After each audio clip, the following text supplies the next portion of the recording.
Hello everyone, my name is Cameron Deacon and welcome back to the Giants podcast. I'm your host Cameron Deacon again. I'm joined today by Earl Crabtree once again.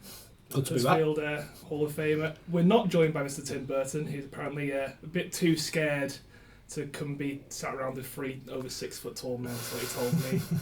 And we're also joined by a special guest today, ex-Wakefield and Hull KR player with hundreds of career appearances, couldn't find the exact amount online. Over 50 career tries, but he's a man who today is integral to maintaining the success of the Giants for now and the foreseeable future. He is the head of the youth here at Huddersfield Giants, Mr. Andy Kelly. Yeah, nice to be asked.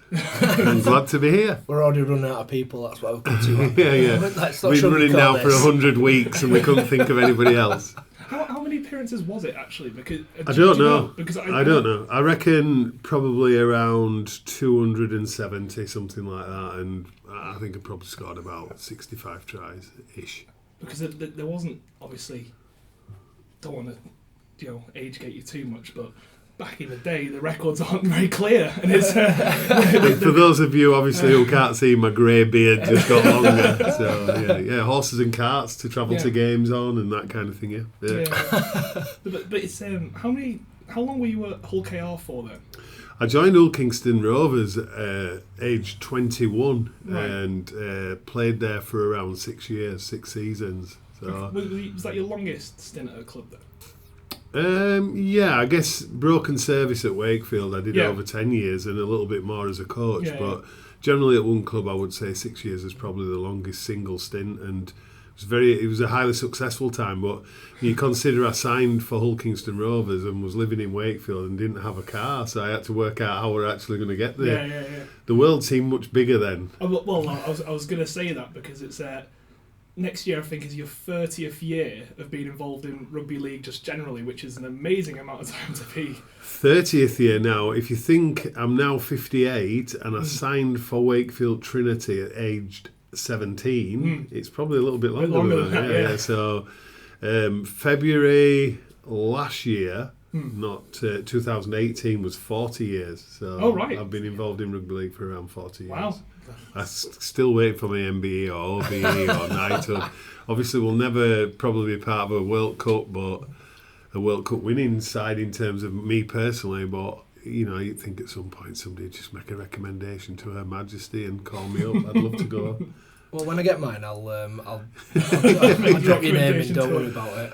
Also, international career as well. It's a bit of a short-lived one, but a little bit like myself, I suppose, to a certain degree. I have one appearance, one that's a treasure. It came around. Was it 1984? I played for England, and that was off the back of a stint in Australia with the Illawarra Steelers, as they were then, now St George Illawarra.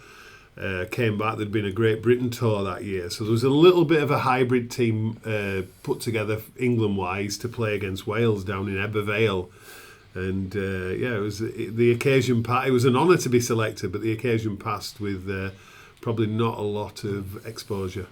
But obviously, you moved on to do a bit of the selecting yourself in the later years of Ireland and such, and you were there for 11 years, was it? Yeah, around 11 years. Which is a pretty amazing amount of time, isn't it, for an international game? Yeah, I had a fantastic time with Ireland. I joined them in for the World Cup in 2000, and we spent around 2 weeks, I think it was, or just under 2 weeks over in Belfast and Dublin, which was a fantastic experience. Steve O'Neill, who was the head coach of the Irish side then, was an absolutely fantastic person to work with, and really sort of entrenched that heritage kind of involvement that became a deeper love for the Irish Rugby League. So I had a fantastic time, 2 World Cups, went to Australia, and just enjoyed meeting some of the different people that you came across. I was going to say as well, because you weren't, it's not like you weren't successful with the team, especially in those 2 World Cups.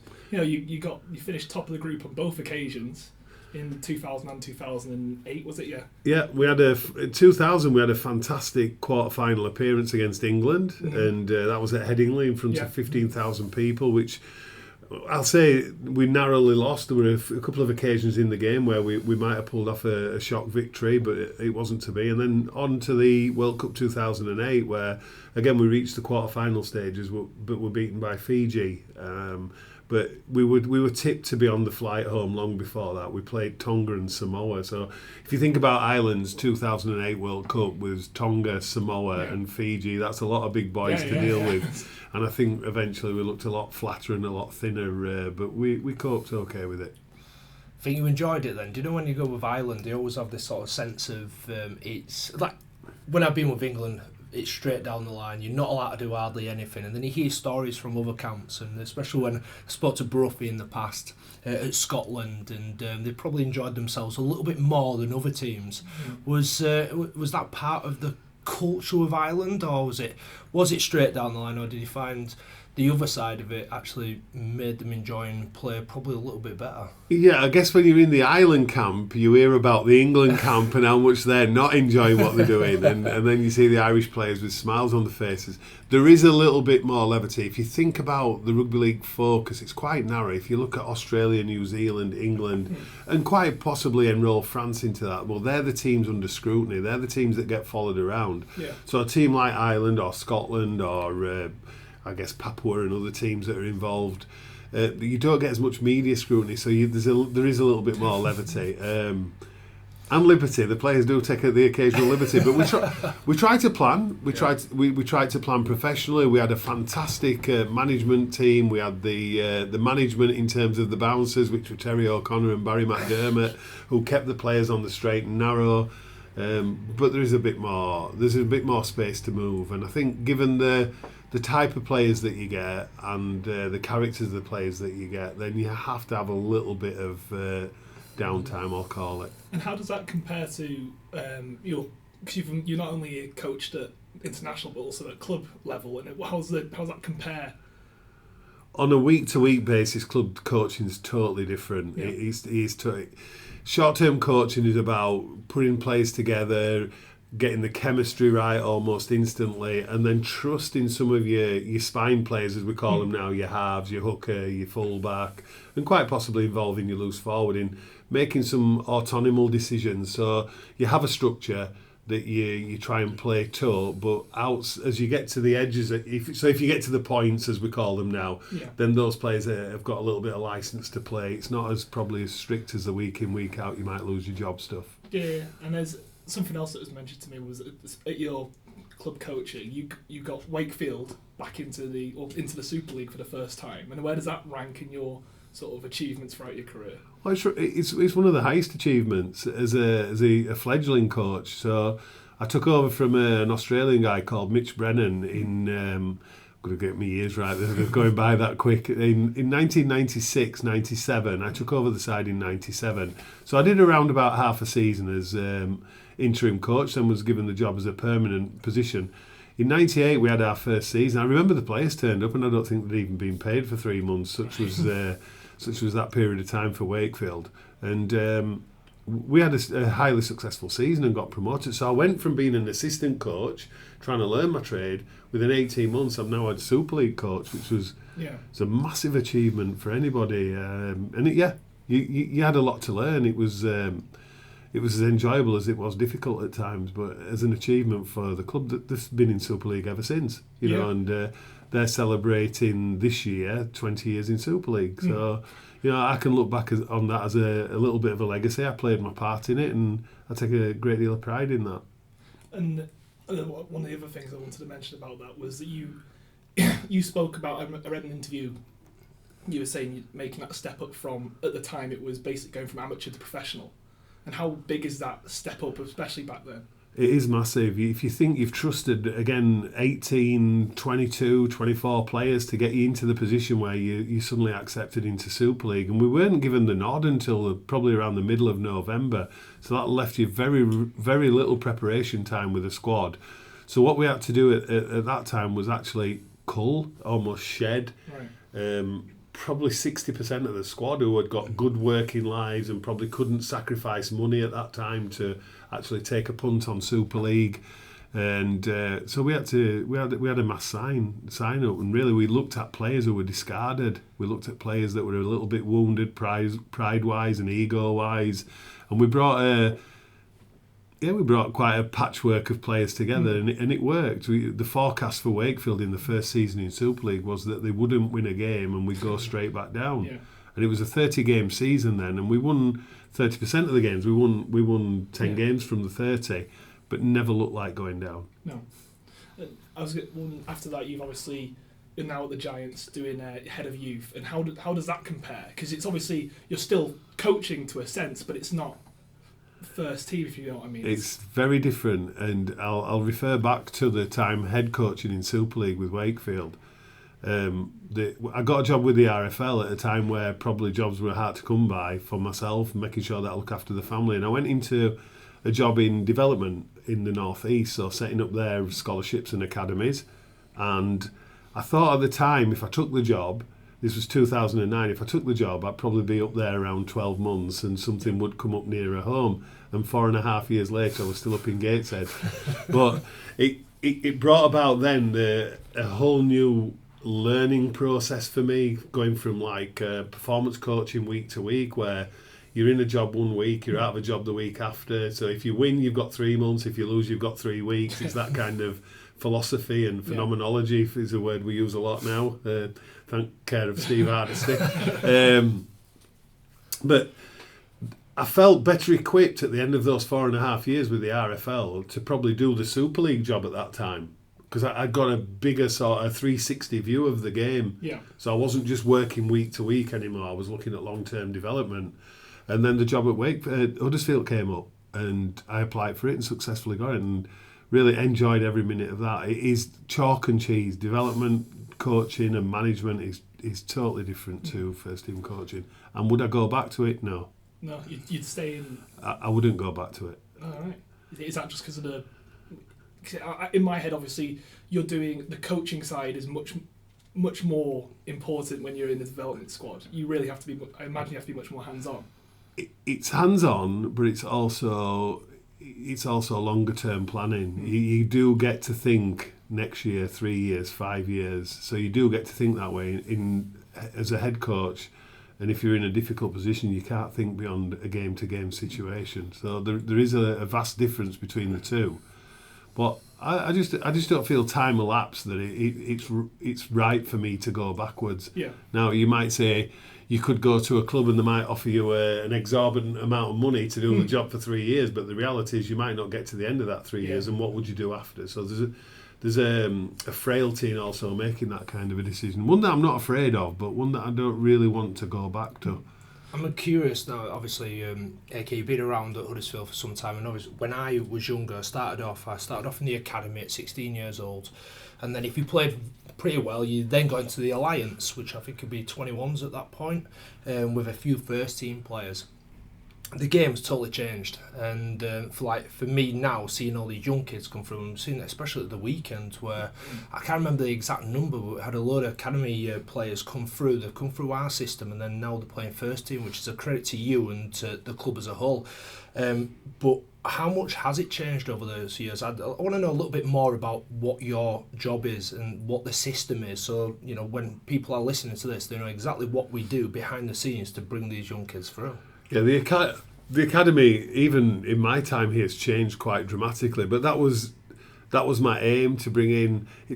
We call it a full-time academy. It's not necessarily full-time because the boys are in education with us. So we start our journey with a player at probably 14 years of age, where we're trying to talent ID, and Sean Follen, who's our head of talent ID, and his team of scouts who are out there every weekend, deserve as much credit at the very beginnings as we give people at the very end for actually identifying these players. You look at Louis and in his senior that Sean was very instrumental in bringing, and are now having successful careers here.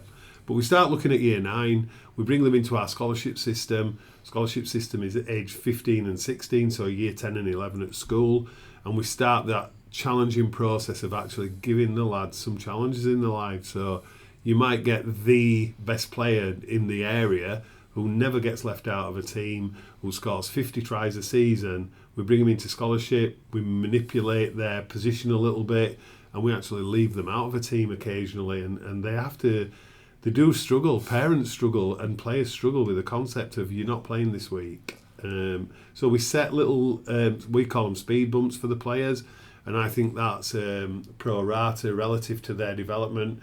And then when they get into academy, there's new issues. In the first year in academy, they struggle to make the academy lineup sometimes, and they might spend a whole year where they're just learning and developing. And alongside that, we're running the educational system. So we feel that we've created a system that creates a robust, more tenacious, a more intelligent, a more knowledgeable and a more skillful player. And by that, when we see them come into the first team, and I'll use in his senior again, I think he's about to play his maybe 15th or 16th game.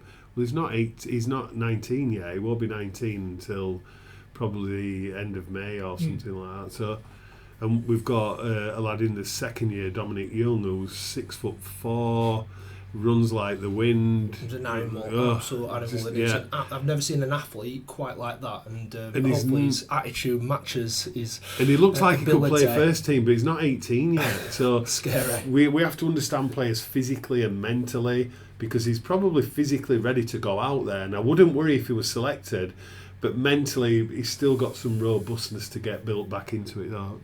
And that's our process. Our process is actually to challenge the kids, educate them, and then move them forward into an area where they look like they can be selected, and when selected, stay there. So, I mean, obviously sometimes I think fans don't realise that we go out there, we do look at players on a weekly basis, and these scholarship sessions that I've actually been to as well, and I've tried to help out a little bit with the wrestle sessions and things like that. The amount of numbers that we get, we invite them from everywhere. Can you tell us a little bit more about those sort of evenings or Wednesday nights that I've been to? Yeah, we run alongside the scholarship. We run a Year 9 program where we have the Evolution program, which is all encompassing. Anybody can come to that. It's run through the trust, so that's all pretty much. It's all inclusive. Anybody can go to that, and then from that we have the hybrid program, which is Evolve, which is some of the things that you've been to. We run that probably 2 sessions now of 6 training blocks where the lads come in and they're treated like scholarship players. They don't train with the scholarship, but they're treated like scholarship players. They do gym sessions, they do a little bit of wrestle, some conditioning, they do lots of skills work. Fantastically, the first team are involved. Luke Robinson delivering the coaching sessions alongside some of the first team players. So the involvement there is fantastic for us, and that goes on with around 46 players that come into that. It's probably pushed out to about 50 now. So in terms of us getting a little bit of a coverage and the scouts actually bringing together all the people that they've been watching for quite a number of weeks, that it does help us actually see them in one place. It's a fantastic programme, and the club deserve credit for how involved we are from the scouting level right through to first team level. And it's when you get the feedback from parents, they speak very highly of the programme against supposedly bigger clubs.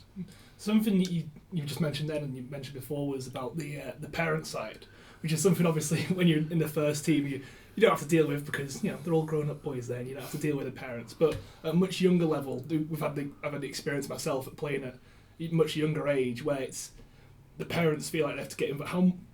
What's your philosophy on involvement of parents, or the parents of the kids that you're training? The parents are involved to a degree that they actually we can't get to this position without the parents. The kids don't drive, so they have to be a part of the club.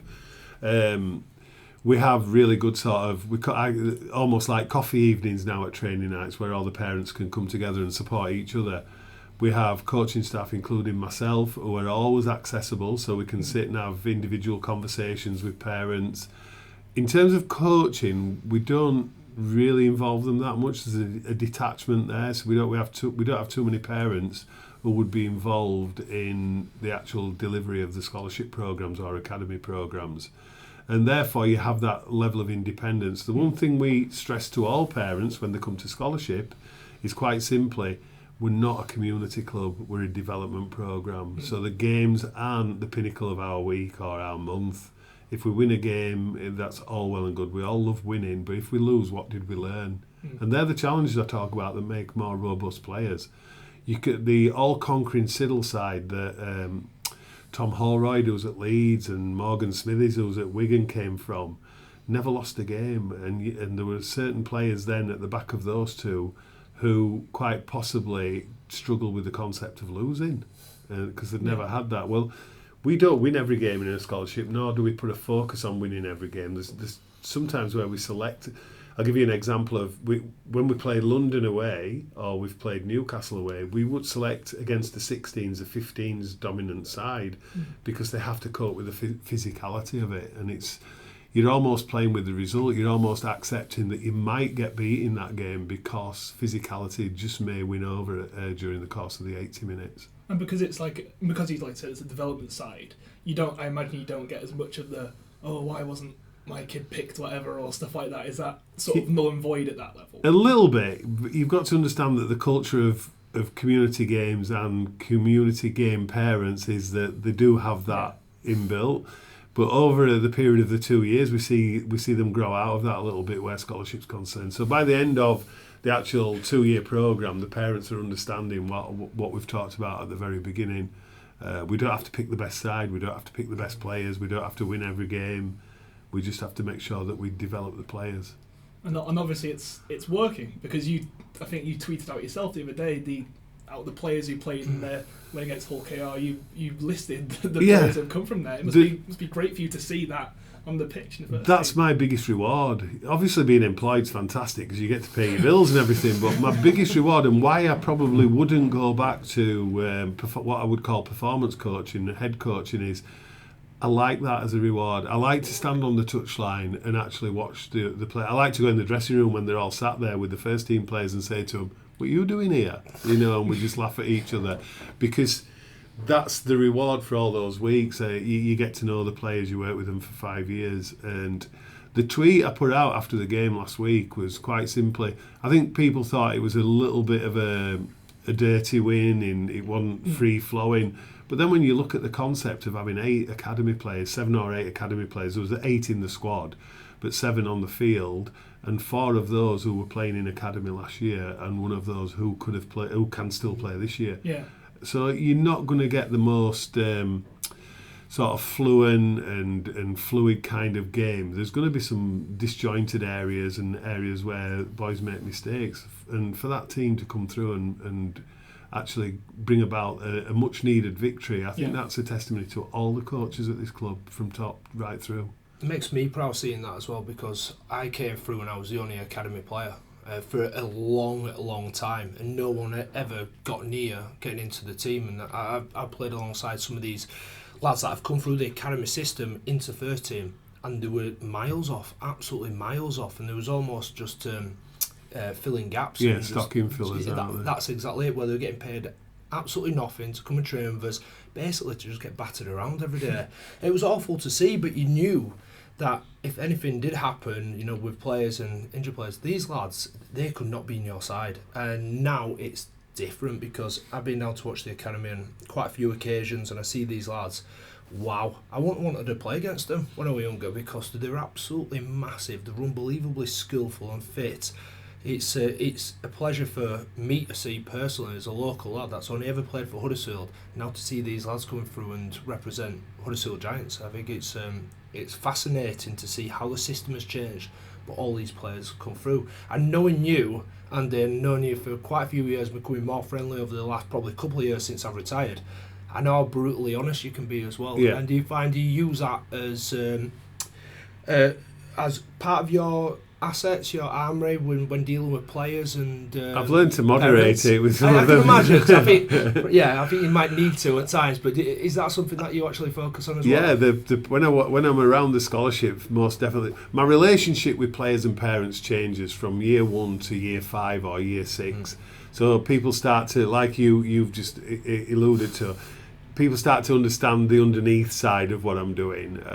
But for the scholarship parents, they look at me like I'm some kind of angry storm that walks through the door and everybody sits up bolt right. And I actually shouted at a parent a couple of weeks ago, and it was like a naughty child himself. But it's just over little things, and you create a persona for the kids that they actually understand that there's no room for ambiguity. I don't think with the lads, it's either black or it's white. You're either doing it or you're not doing it. And as a coaching staff, I would expect us to follow the rules just like I would expect the younger players to follow those rules. But it is part of the whole system. When they get to year 3 academy, so under 19, then it becomes a little bit different. The relationship changes. You've got to know them, they've got to know you, so it's a little bit more relaxed. There's one other side of the club that we probably don't laud enough is the educational side. So it may be by chance, but if you look at the people that are going into the first team squad and to other championship clubs and to other Super League clubs from within this academy now, they're all college graduate. They've all come through 2 years of education, whether it be A levels at Greenhead College or it's within our own BTEC system, but they're all 2 or 3 A level graduate equal to. They've all strived to make sure they're either merits or distinctions, and I think that adds to their longevity within the game because they're intelligent enough to mould themselves around the environments that they're in. A good idea for a podcast would probably be to sit 3 of them down and actually talk to them and see how articulate and intelligent they are. It's quite interesting when you see them as young people and young men. One other thing I wanted to talk about as well is, as a player yourself, you've been through that coaching system, and I wondered how much has it changed from when you were a player, the coaching and the type you do, and how much you've taken away and adapted for it yourself? It's changed dramatically. The game I was born into is not the same game that we're playing now. The fundamentals are the same. We have to go to the other end of the field and score tries, and the defensive side is you've got to stop them scoring and that kind of thing. But the game as a whole is remarkably different. So when I first started playing, you trained probably 2 or 3 nights a week. Your training session ended with a visit to the pub, one of the local hostelries who put a sandwich on for you, and you'd sit and have an hour with your teammates before going home.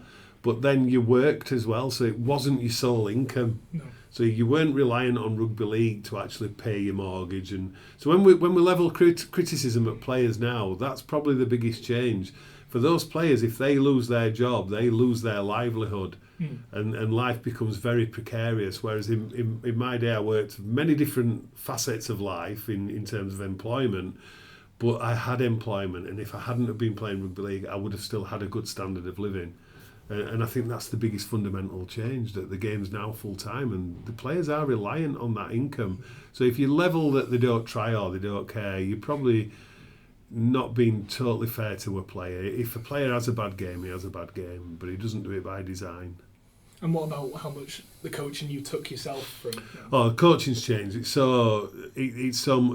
It's probably gone from what I call overview to underview. It's more about detail and technicality now. There's more. Whereas I would do shape and plays and this play for that game. David Topless was marvellous at it, coming up with different plays for different oppositions. So there was still preview and review, although it was done on a videotape at that time, and it filled your garage with all the different edits, and the sort of IT side of it's dramatically changed as well. But now I think it's very technical. How's your foot position? How's your tackle technique? How's this? How's that? Your timing of your runs? There's just so many technicalities in the game, and because of the number of cameras and because of the IT and the sort of editing suites, that it can be scrutinised to its umph degree. I used to call it paralysis by analysis, but I think it's more acceptable now. I think we may as well move on to the review of the last game against Hull KR now. I don't think we've covered a lot of stuff, but 30-22 win. Obviously, very good to get back onto winning ways, and also a different style of win as well, because the few losses before that came, I think we all agreed were very close, based on mistakes that were made, which you can't say weren't made in that game as well. But they've gone from being down at half time to winning, which is almost a complete flip of what they've done in previous games.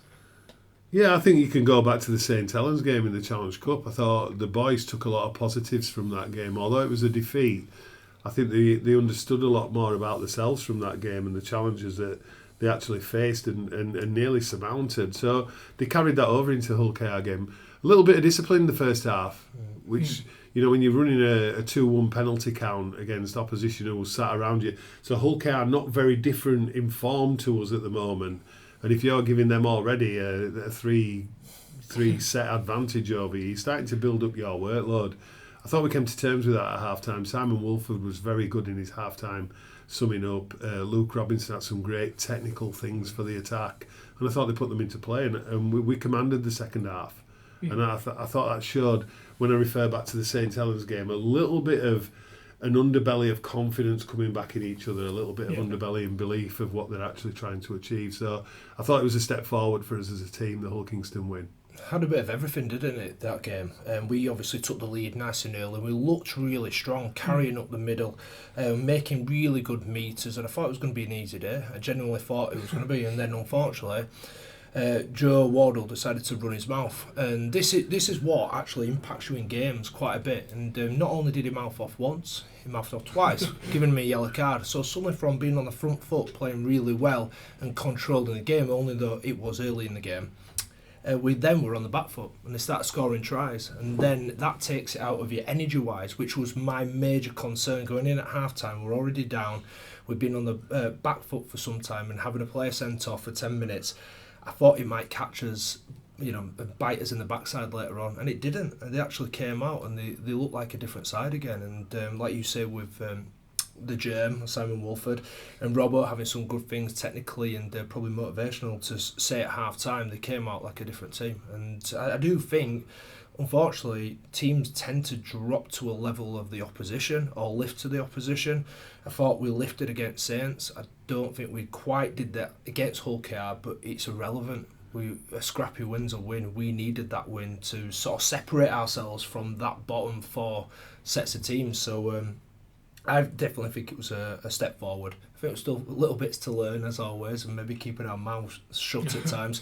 But some performances, Joe Wardle then I thought it was really good throughout the game, really strong, great try, and then his brother as well. That was fantastic to see. 80-metre try, stepping back on the inside. I thought he made a mistake as well, not to go to the corner. I thought he could have got to the corner. As if I know what. I think that's why they're taking the picture up, because he did a handbrake turn, didn't he, at one point? I think he just churned the pitch a bit. But it's good to see him as well, another player that's really suffering with injuries, who's got all the talent in the world, but not sort of fulfilling that potential because of injuries. And now you see him doing what he's doing, you must be quite happy about that. I'm really proud with Jake, because he's had a very tough 2 years where he's basically not got. He's almost been like a, dare I say it, a lab rat. He's never got out of the GTC, the training centre, and he's had to go through lots and lots of rehabilitation.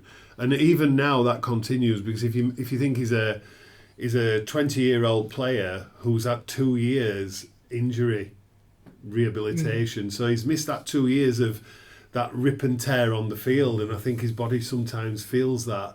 So it might be another 12 months before we see the best of Jake Wardle, but bit by bit he completed 80 minutes. He was very sore after it, but bit by bit he's getting back to where he needs to be, and his body's developing now into a place where he won't get all those niggling little subsidiary injuries. If you pick an hamstring injury up, then the next thing you pick a groin injury up or a calf injury, because you're always compensating, and I think that's where Jake is at the moment. But I think he's nearly through that period. He might actually start putting some size on again then. Yeah, he's a big boy. He's just he looks so skinny though, doesn't he? He's not the biggest, as in.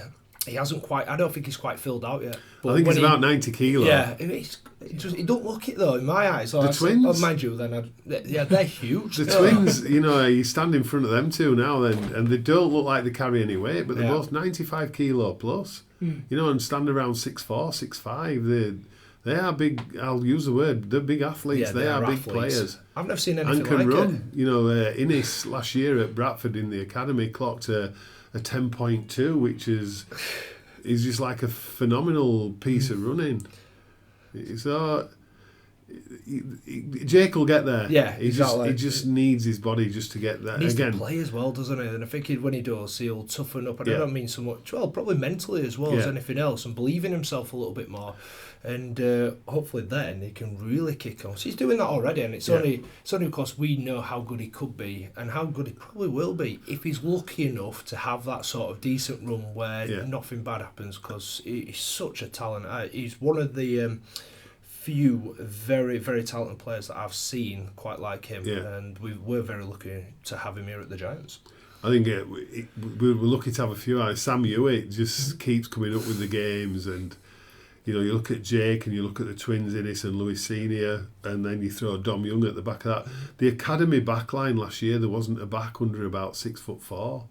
And I'd like to tell you that I've created some kind of a regime where that's the case, and that I'd planned it to be that way, but they just merged into that sort of evolution. A lot of them. So I think that's the evolution of the game, though? Yeah, the game's getting taller for definite. It's definitely on the edges. Yeah. They're getting tall, and the props and middle blocks are getting smaller. But then you look at, you talked about Dom Young and his carries in the academy, and you look at Jez McGilvray and his carries in the first team.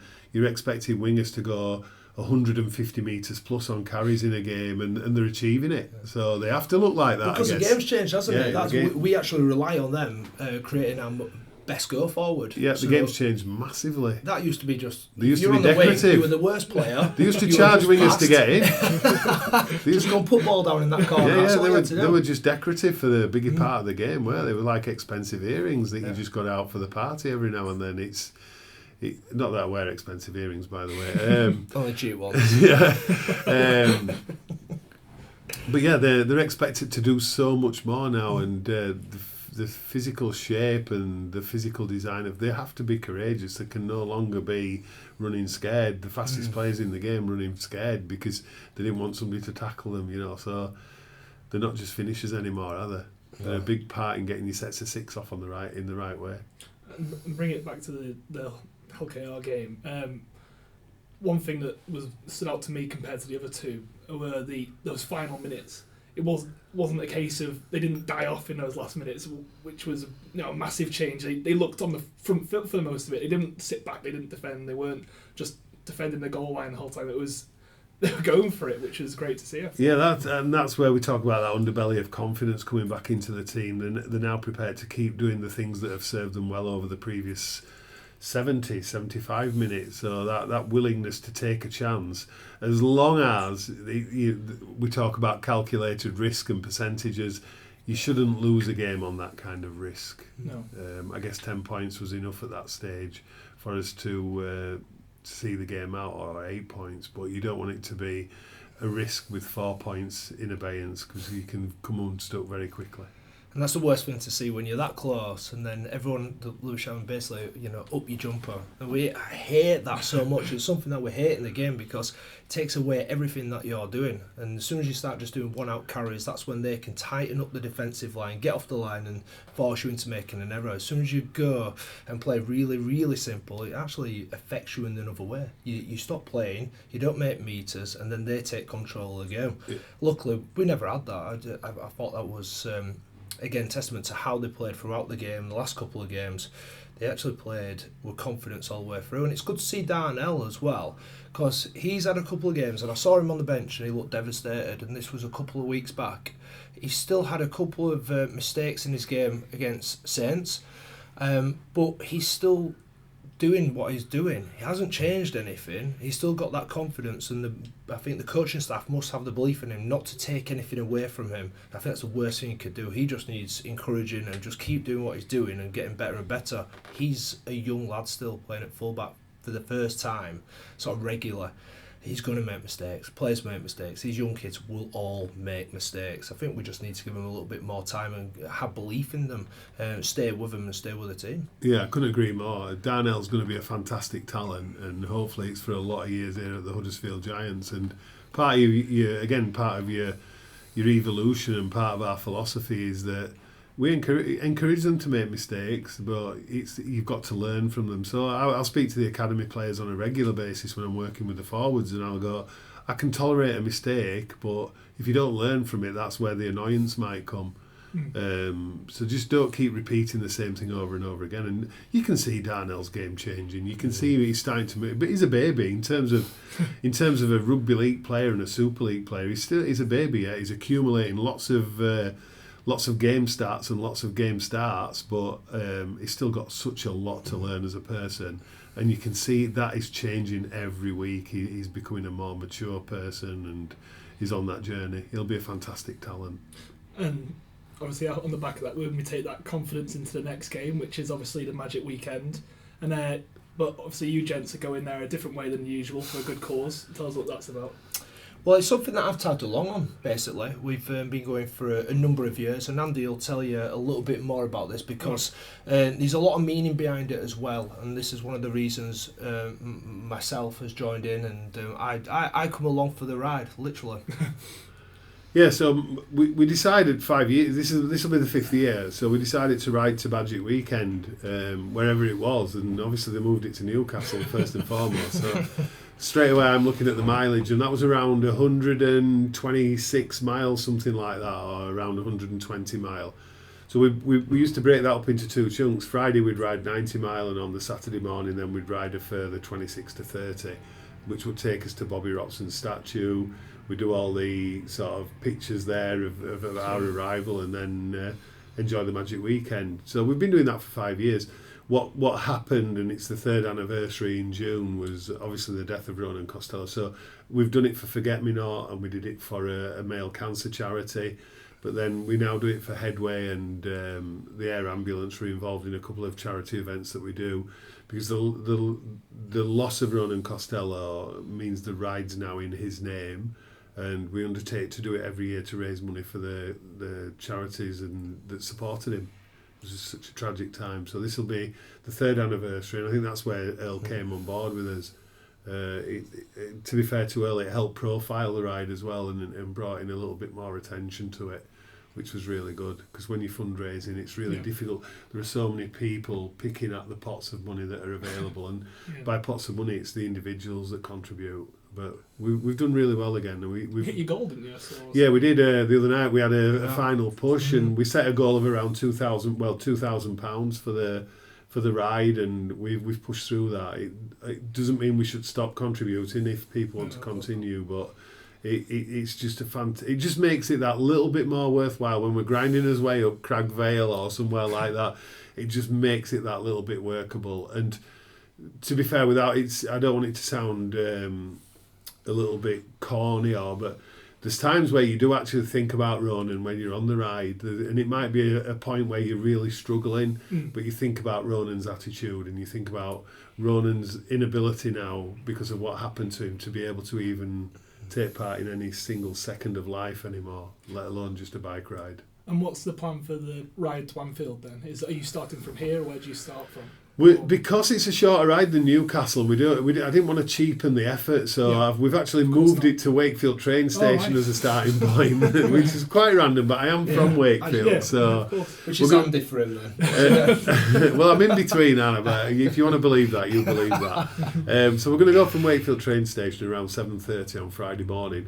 And we're going to, instead of going on a more direct line, we're going to bowl out over towards Halifax and go over the Pennines. So not only have we made it longer than it should be, we've also made it a little bit steeper and undulating than it probably needs to be.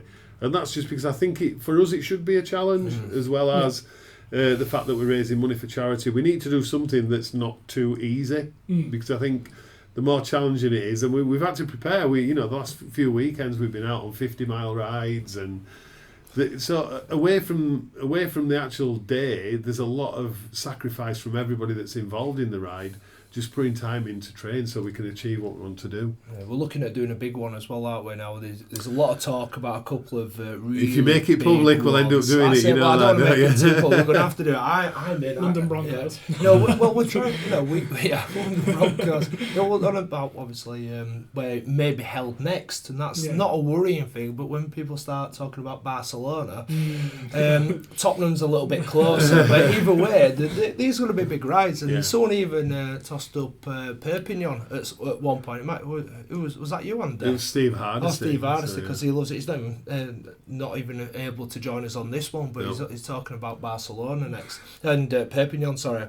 So we are looking at maybe doing something a little bit bigger as well, but it's all for that same reason. It's all for trying to raise a bit more money. If we could do something pretty special, but it's that legacy, isn't it? He's somebody that we should never forget, and we will always do this irrelevant, and obviously the Huddersfield Giants ourselves will always be supportive of that, so we think it's an amazing thing to do, and we always look forward to it as well. I think we are now, aren't we? We did the last ride last Sunday, and I think we all said at the back of that ride we were looking forward to that now.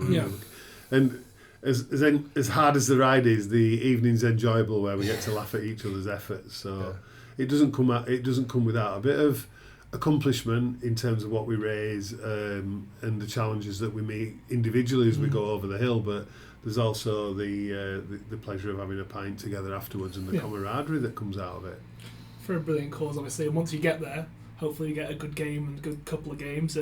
Playing Hull FC, lost last time out in the league, and what we're thinking for the weekend, because the Giants actually have the second best record of any team we've ever played in the Magic Weekend. So we're looking forward to it. What we think. Yeah, lots of preparation have gone into it from the coaching staff. You see that the areas that they've identified, the academy played against the first team yesterday in preparation, so I ran a couple of plays that might be around what Hull might throw at us. So lots of preparation gone into it.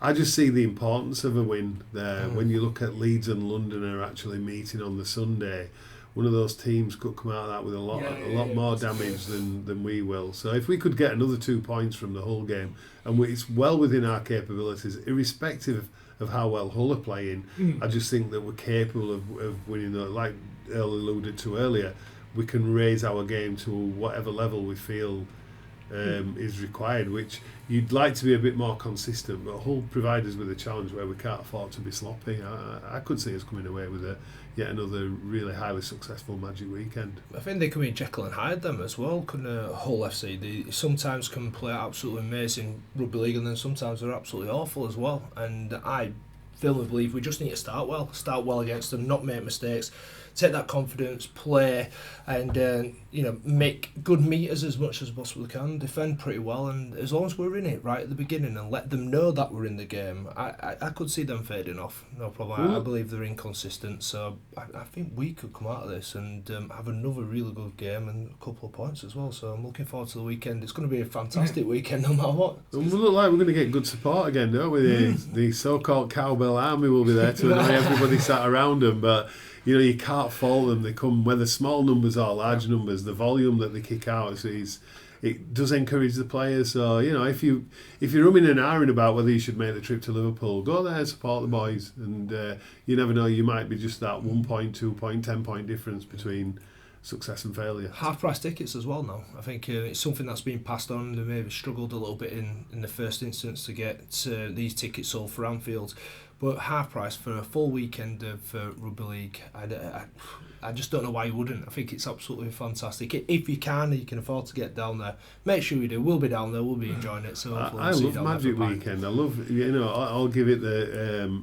It's probably harder to sit down after being on the bike for whatever mileage, but I love going to Magic Weekend. I love to see that eclectic mix of supporters and people, and you dot around the different hostelries close by, and you see that everybody mixing together. I just think it's a fantastic occasion, and as a concept, something that we should look to make sure keeps growing. I know there's a little bit of raised eyebrow at the moment around Anfield, but wherever it goes, we should embrace that as a concept, because I think it's fantastic, and other sports are following. I just want to bring up the fact that I shouldn't joke about not being able to sit down, because last year especially, you found it a little bit tough after the Magic ride, didn't you? It came as a bit of a shock, and it's not something we should laugh about, because potentially we couldn't have been doing this Magic ride with with you on a bike anyway, at least. I didn't realise at the time, but when we got up on the Sunday morning, I have to be honest, we'd done the ride and I'd enjoyed a few beers on the night and a kebab, which I'm not sure whether that helped or hindered, but we got up the next morning and my left calf was swollen. When I got to the game and saw the club doctor and the physio, they just basically said, you're having a deep vein thrombosis there, that's something that needs you to go to hospital. Well, I didn't go in Newcastle, but I went to Pinderfields when we got back on the Sunday night, and the next morning I was admitted to hospital, and I'd had a pulmonary embolism. So pretty much quite is a life-threatening thing to happen to you. I didn't know at the time that's what had happened. I just thought I was either having, I know this might sound trivial, I thought I was either having a massive panic attack, which I'd never had, or I was actually having a heart attack, which I wouldn't know the difference, how that would manifest itself. But it's quite scary, and obviously when the investigations, the ultrasounds and scans were done, I'd had this embolism. So this is a year on, and so there is a consequence sometimes to what you do, but I reckon the ride probably saved me. There's no guarantee that it couldn't have happened in my normal everyday life walking around, but I think because my heart was working so hard, any scar or clot tissue maybe got pumped through rather than stick in the heart, and that's probably helped me get through that episode, because there's a lot of people don't. Took you a long time to get back on track, hasn't it? As well? And we've, I like to say we've been supportive. We've probably taken the mickey. But that's part of being supportive. Yeah, I like to look at it like that. But it's taken you a long time to get back training. Yeah. And last week, obviously, we did our 50-mile bike ride, which is probably as good as I've ever seen you ride, which is really good. That means I didn't fall off. And he didn't get off as well, which is quite good. But it's been a bit of a long road, hasn't it? Yeah, it's funny with the pulmonary embolism, because you can't see what's going on, so you don't really know. After 3 months I had some more I didn't have any scans done. I had almost like a lung test done and some blood tests, and they told me that pretty much crack on. But it's more of a mental game, because I know now how critical it could be. So I remember the first time I went back swimming, which was after about 10 weeks. They told me to wait 12 weeks before I exercised, but as impatient as we are, and it was here at the swimming pool at the stadium, and I can remember getting my bag out of the car and actually looking at the building and going, what if you've got this wrong? You know, and the consequences of it are more severe. And so there's quite a lot of it's quite a mental battle for anybody who's had that kind of a medical issue. They'd probably understand how mental it is. So getting on the bike and going for a ride, and especially if you're going to do it on your own, it's really difficult. I can remember going to the Pugneys in Wakefield to swim, and I put a card in my pocket with all my details on, so that if anything happened to me while I was running, that somebody would know that this. So it is quite a long mental game, and but I said at the time it would not define me, and I would actually get above it and beyond it, and we're starting to get there. I'm not there 100% yet, but I'm certainly there enough to be enjoying exercise again. And very hopefully you'll make sure you get there safe and sound this time. Yeah, well, I'm leaving all my money at home, because I know what they'll do is they'll steal my bike, this lot, and they'll go through my pockets and then just leave me on the Pennines somewhere. No, joking aside, the boys have been really supportive, and I feel like we talked about. I keep saying about enjoyment. I'm looking forward to the ride now. I'm not apprehensive about it. We've got a good group of people. By coincidence, we've got a paramedic who's riding with us. So medically, we should be all right. So it was not planned. I don't know how he's a paramedic. I just you look at him and you think, Ian, there's no way on earth he's a paramedic. In fact, we call him funeral face. So that tells you just how good his bedside manner would be. Anyway, but no, we've got a great set of lads, and we're really, really looking forward to it. And he does have a really nice bike, so I think someone would grab that straight away. To be fair, but he's something to look forward to, and it isn't just another. It's just another level of moving away from something that's bad. I know everybody faces something in their lives, and it's just sometimes you've got to get over that, letting it stop you, because. And again, I hate to sound like I'm being corny, but this is not a rehearsal. It is life. This is life, and tomorrow's the start of the next. The next tomorrow. And if you don't keep walking forward, and you keep sort of sitting down and looking back, then you won't achieve the things that you want to achieve, and not even experience and do some of the simple things in life that give you so much pleasure. And once you get there, it'll be my first Magic weekend, hopefully. I've got my dad and my brother both to go as well. What should I be expecting from going there? Because you've obviously played in it yourself, and what's it like to have all those teams there at once and allocate them to one place? For me, it was one of the biggest things and the most annoying things that I had when I retired is there was only two players that I played every Magic weekend. I was one of them, and Kev Brown was the other. A good mate of mine, and then I retired, forced retirement, and I missed it. I missed the weekend. Fortunately for me, I ended up riding up there and having a lot better time. And so I'm now enjoying it a total different way, but to go there, to play there, the atmosphere is unbelievable. All these different sets of fans, and I mean, I'm used to getting abused by just one group of fans. Never mind, 12 or 11 other teams that are absolutely hammering me about being a fat Robbie Savage. But that's the beauty of it, and the atmosphere is like a carnival atmosphere with all these different shirts, and this is the beauty of rugby league and the uniqueness of our sport, where everyone can get together, enjoy themselves, and the rugby as well seems to be it tends to be just really good, and to me it's the highest standard because everyone seems to lift for that performance on Magic Weekend, and it's normally absolutely red hot as well. So I kind of hope it is. It always makes it harder for the lads on the field, but it makes it great for us in the stand having a nice cold beer, and I'm going to enjoy it as I always do with my mates and with the fans as well. I love that occasion, and I do believe we should stick with it as well. I do believe that it should be one of the highlights of the year as it is, and try and get as many numbers and try and just get it right. Newcastle for me was amazing. I wish we'd have stayed there, genuinely do, because I think we had something pretty special there, and we need to create something special now in the sport. Magic Weekend at Anfield, it's going to be a great weekend. Of course it is. And if anybody else has anything else to add on that? Well, I just think, echoing a little bit what Earl said, the coaches and the players will put out that it's just another league fixture, but actually they don't truly treat it that way. I think it's a game where you get 6 cup final attitudes. It's a different environment, it's a different feel around the ground. Even the impartial supporters, it's like booing the baddie, and they all accumulate and support one team in that game. So whether you're a Hull KR supporter, they'll be supporting Huddersfield to beat Hull. You might get, everybody will want Leeds to lose, so everybody will be London supporters. So you accumulate a little bit of friendship around the ground in each game, and I actually think it is a weekend where you get 6 cup finals. That's brilliant, and I think we've covered pretty much everything there we could have, and thanks very much for joining us. It's brilliant talking to you, Andy. Thanks very much for. Yeah, I've enjoyed it. It's been good, and.